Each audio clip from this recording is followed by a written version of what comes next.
नवरंगपुर तेंतुलीखुंटी थाना रे कार्यरत एएसआई रेणु प्रसाद प्रधान को झुलंता अवस्था मृतदेह उद्धार होइछि।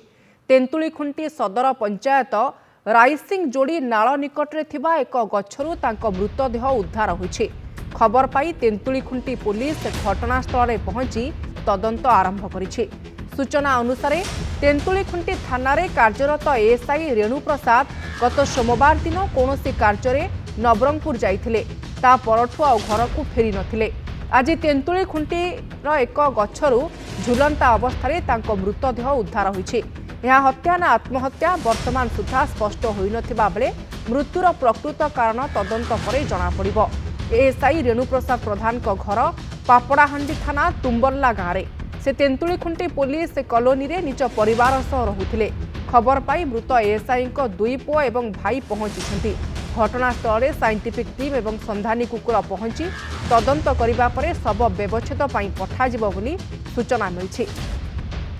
ए संपर्क में अधिक सूचना पाई रिपोर्टर अजित नायक फोनलाइन रे जोड़ी होइचंती।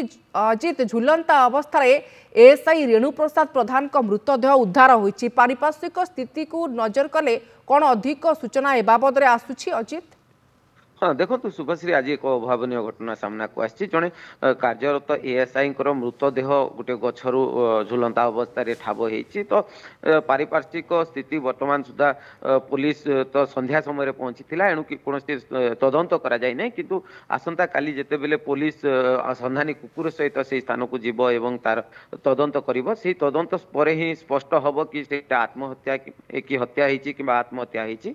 किंतु देखंतु जो नवरंगपुर जिला तेंतुलीखुंटी थाना रे से कार्यरत थिले एवं कार्यरत समय रे से गत सोमवार दिन कौन सी कार्य से नवरंगपुर आसीथिले एवं गत सोमवार दिन ठारू आउ से तांकर खोज खबर नथिला। तो तांको परिवार पक्षरु जणैथिले एवं से तांको परिवार मध्य से थानार जो कॉलोनी रही से कॉलोनी रे रहउचंती एवं पुलिस को से माने सूचना देथिले।